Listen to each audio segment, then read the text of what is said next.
It's my feel-good breakfast show. Call us on your cell phone. Culinary Hotline bling. That can only mean it one is thing. that time of the week. Can you believe it? We're back again on your screens with the Culinary Hotline bling. Ting, ting, ting. So this morning, listen, what's better than having a private chef answering all your culinary hotline questions? Having two. Well, how about two of them? Exactly. You got Neil Anthony and Lauren Swan here to answer all of your questions. And public service announcement, we've got a new number, okay? So call us on 021 430 9881. It's on your screen right about now. And before your we even, number? Yeah, you can call me. Yeah, there you go. Call me. But listen, before we even get into the questions that you asked, let's quickly just say a big congratulations to my man, Chef Neil Anthony. Brand new book. Come on, his first cookbook, guys. It's called Private Chef Neil Anthony. What else would we call it? Defined. There you Yeah, go. even got the iconic pencil. There you go. There. Lawrence, Of course. how cool is that? It's very cool. Tell me about the book, buddy. Yeah, so my first cookbook, very excited. Lots of hard work's gone into it, obviously. Lots of effort. It's very, very cool. You can buy it from my website at the moment, www.neelanthony.com. And then, yeah, that's it. www.neelanthony.com. Yeah, That's very in English. You got to Yeah. neelanthony.com. You must keep it South African. Okay. But listen, you're giving away a copy. We are, yes. Of this. Yeah. The first ever signed copy we're going to give away today. Okay, cool. So all you got to do is call us on that number once again, 021 430 9881. And the person who asks the most interesting question on the line... Not this the hardest. morning- No, the most interesting. Don't And go Neil- Google hardest Neil will culinary be the hotline judge of that. question. Will be winning. Okay, let's get into the questions, shall we, guys? Let's do it. Excellent. I hope you're ready, Lawrence, because these questions do tend to get tricky. Born ready, Edith, Cap. Edith says, Born how ready. do I make American corn dogs? Corn dogs? You got to say it with American accent Corn as well. dogs. Corn dogs. Yeah. How do you make corn dogs? Well, they're pretty simple. You take your sausage, you put it on a stick. Your dog? Your dog. We take our dry ingredients. Lawrence is going to whisk them for us. So that's just plain flour. That's some polenta or some cornmeal. That's where the corn dog comes from. So it's like a sort of corn base instead of something like that. So then you got salt, sugar, baking powder, all the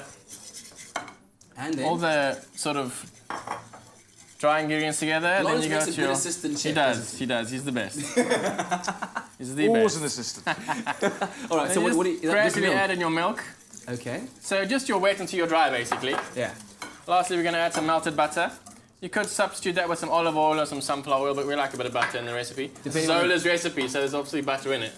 I'm just wondering, like, about flavor profiles. Yeah. You wouldn't go with coconut oil. That would kind of give it a funny taste, wouldn't it? No. You want to stick to something quite neutral. Yeah. Okay. Cool. And then the trick is to take your batter, put it into a jug. Go Pop right that in ahead. there, mate.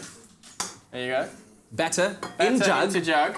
with the dogs waiting in With the dogs anticipation. waiting. So we got our oil nice and hot. I think the oil's probably about sort of 175, 180. Cool. That goes there.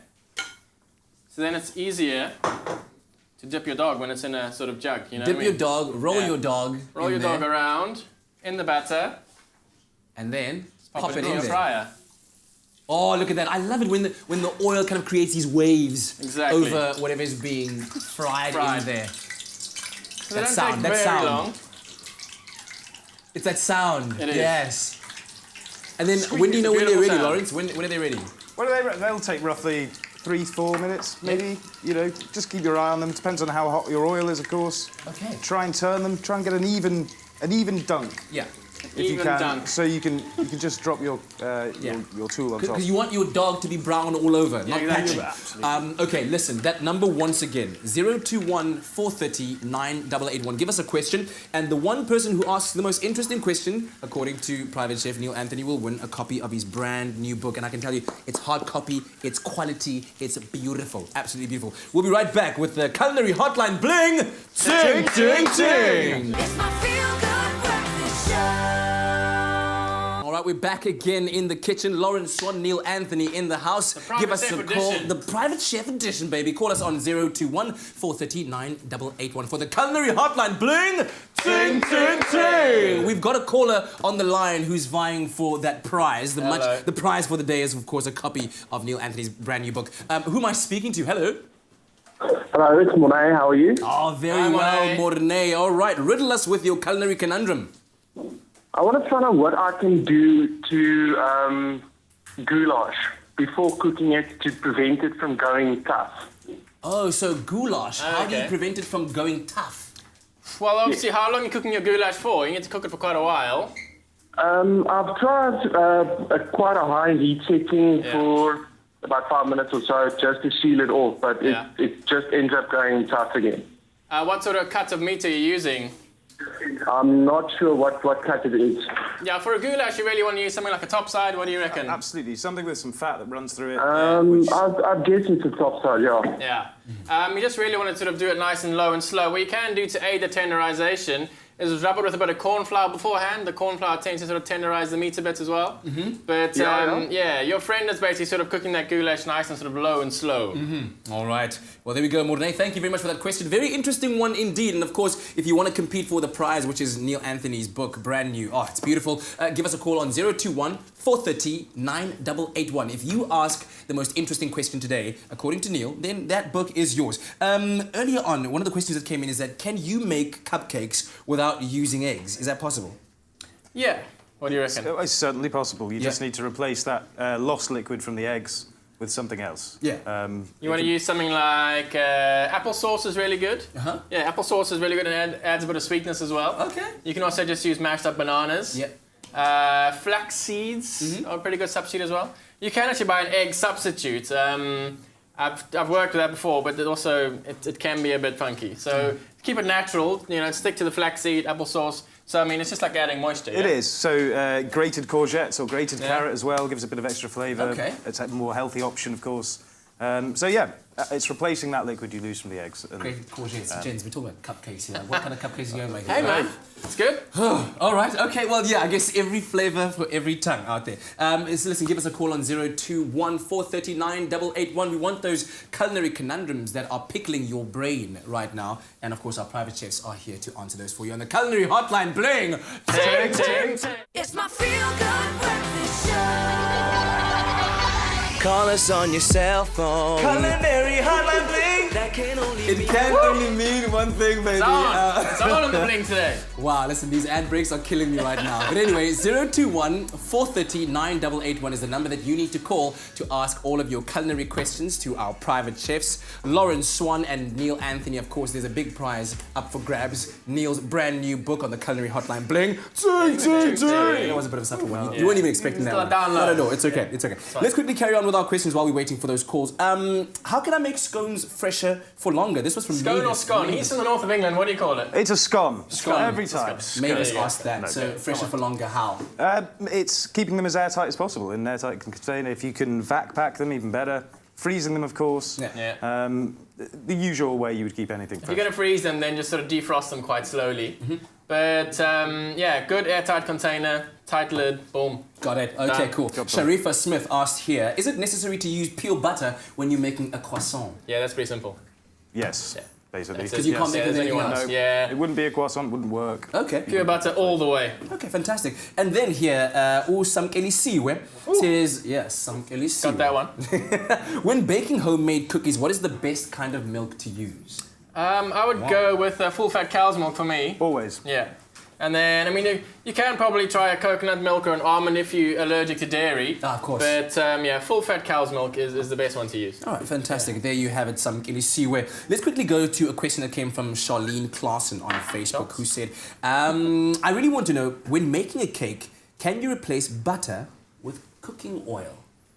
You can replace butter with cooking oil. I'm not too sure on the measurements of it. You'd have to, if your recipe calls for like 250 grams of oil, and then you sort of take 250 grams of melted butter. Yeah. Then you just have to play with the amounts there. I'm not too sure how that works. Have you done it before?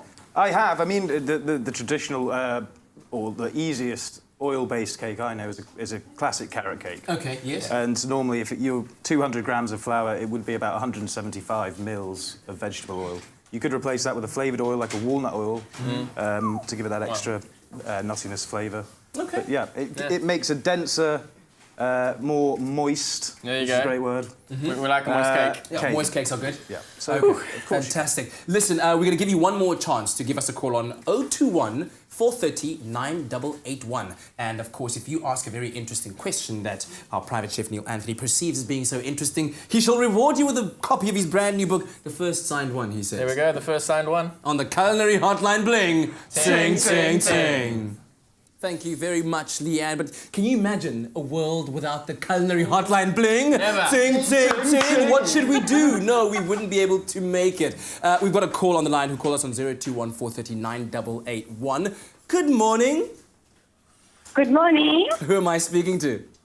Jubaida from Cape Town. Hello, Brenda. Thank you. Yes, Brenda. Brenda. Ooh, hey, Brenda. Brenda, what's your Jubaida. question? I just wanted to ask Neil and Lawrence, if you make tomato gravy, what is the best, fresh tomatoes or tomato paste, please?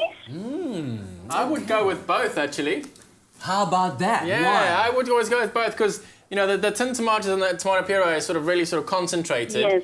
But the fresh tomatoes do what they do. They sort of bring that freshness. Fully agree. So the fresh ones are more acidic, and the puree will be much sweeter and richer to add more of a tomatoey base. So you kind of get the best of both Best worlds. of if you both will. worlds, baby. Fantastic. Yeah, All right. rock and roll. Well, we've taken our callers, Yeah. and Neil, it is up to you now to make a decision about who will win your copy of Private Chef Neil Anthony Defined.